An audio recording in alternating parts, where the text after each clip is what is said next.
In this video, I'm going to show you how to replace your inner tie rod. Let's get started. To start, let's remove the wheel. Typically, you'll have a 21mm lug nut, but these are not factory wheels, so for me, I'm going to use a 19mm. Regardless of your size, remove all 6 of your lug nuts, and then we'll remove the wheel.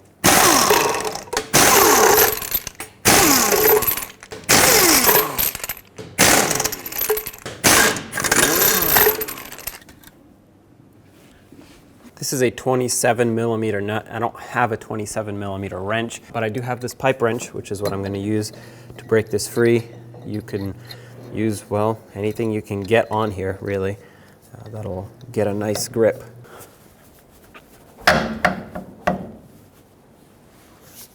Okay.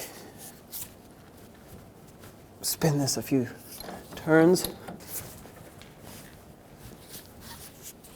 Okay. It's good right there. That means it's broken free. Next, we have to remove the outer tie rod from the knuckle. This cotter pin that is in here is just way too rotted to take out. So I'm going to hammer a socket right over it. This is a 19mm, and I'm just going to spin the nut over the cotter pin. We'll deal with the issue later. Take a hammer, hammer this area, and that'll break the tie rod free.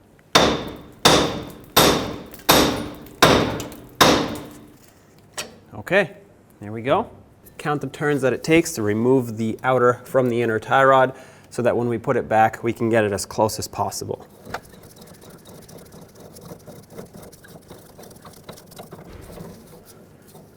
Took 19 turns for me. Obviously for you it's going to be different, but this will get you as close as possible to a decent alignment so you can drive down to your local alignment shop to get an alignment, because you will need a professional one after this job.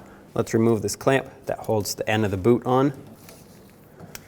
Save it unless it's in poor condition, and then you can replace it, but typically you can reuse these for a long time. If you follow the inner tie rod and the boot in, you'll see that on the steering rack it's clamped down with one of these steel clamps. And to get this off, it's pretty simple. You take a pry bar and a hammer and you punch it right off. Needless to say, this is a single time use clamp.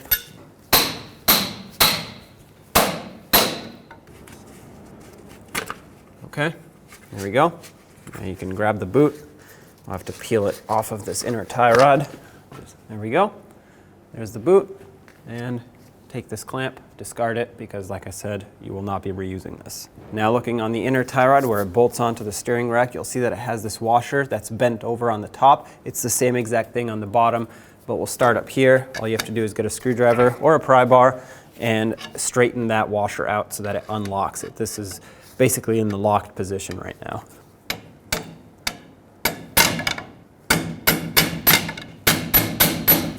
Shouldn't take a lot. Like I said, we'll do the same on the bottom right here.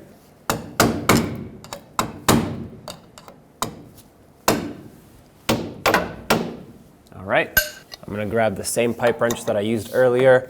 I'm going to expand it enough to go over this. This is a very large inner tie rod, so if you have the tie rod tool that fits over this, go ahead and use it. Unfortunately, I don't have one that's this large, so this is all I have. So break it free.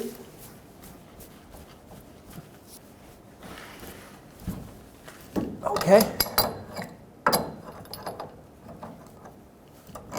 Perfect. And now you can just unthread it. There it is. This washer will come with it. I'm going to clean out the debris that's in here. Now we can get ready to install the new one. Your new one comes with a washer. On this washer, you'll see that it has 2 tabs that stick out of it. Those need to fit into these 2 grooves on the steering rack. So slide this on and hold it on there while you spin the new inner tie rod end on. And if the washer pops out of place, just make sure that by the time it's bottomed out, that those 2 grooves are locked in. Otherwise, the tie rod end will not bottom out and you will not be able to completely lock in this tie rod end, which obviously is a safety issue. This is bottomed out right now, and I can't turn it anymore by hand. If you had your tie rod tool, that's what you would use. But I have my pipe wrench that I'm going to use, so I'm just going to give this a quick snug. You don't want to pull on it hard and spin the whole rack because that will damage it internally. You just want to give it a little snug so it's tight, and then we'll lock it in with the washer. just like that. Take your hammer and bend over 2 of the tabs. That's one, and whichever other one you can easily reach. Say that's pretty good. Wipe off any dust or debris that got on here, and make sure the groove where the boot sits is nice and clean. Your inner tie rod should have come with a little packet of grease. That you can put right in here, pack it on so that it can lubricate the ball and socket joint.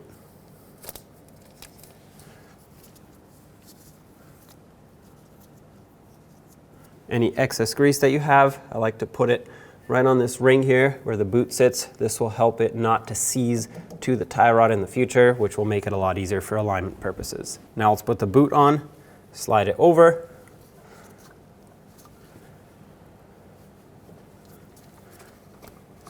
Just like this. Slide it over the power steering rack. Okay. This might be a little tricky just because it's going to keep wanting to fall off as you put it on, but once it's on, it should be locked on there. We're going to tie this in a second. For now, let's come back here and put this clamp on. If you can't reuse your original clamp, then use a new one or a wire tie, which is what I'm going to use on the inside here. But for me, this one's still good, so I'm going to reuse that. And for the inner part, I have a wire tie that I'm going to tie over here. Make sure it's nice and snug, and cut off the excess. Take your outer tie rod, apply some anti-seize to the threads. This will help it not get stuck inside the inner tie rod, and of course will help with alignment in the long run. You don't have to apply a lot, just thinly coat the threads that are going to contact the inner tie rod. Now take your jam nut and thread it onto the outer tie rod. This will also help level out the amount of anti-seize. And now thread this into the inner tie rod the same amount of turns that it took to take it out.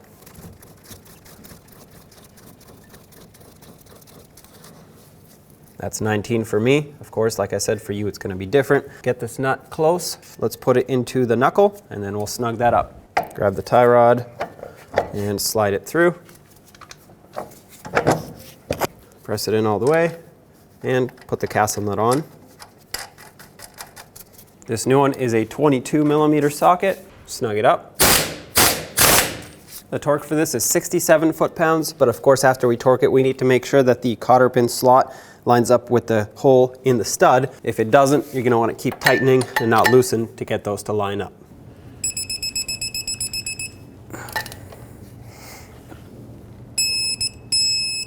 Okay, that's 67 right there. Like I said, you need to keep tightening to make this line up, and for me, it's almost there. It's about halfway in between the slots. A little more. Grab your cotter pin, slide it through, and of course bend it over to lock it in. Now let's come back to this jam nut right here. This new one is even bigger than a 27, so fit whatever tool you have on there. Again, I'm going to use my pipe wrench. All right, just make sure it's nice and tight so that it locks these two together. And now let's put the wheel on, and you can go get yourself a professional alignment. Put on all 6 of your lug nuts, snug them up, and then we'll torque them to 76 foot-pounds.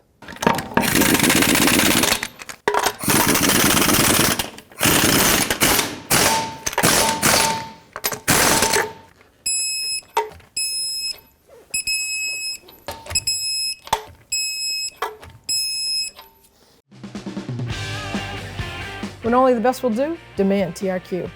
The only company that lets you view before you do. TRQ is committed to offering the highest quality aftermarket auto parts that are engineered for peace of mind. Thanks for using and viewing with TRQ.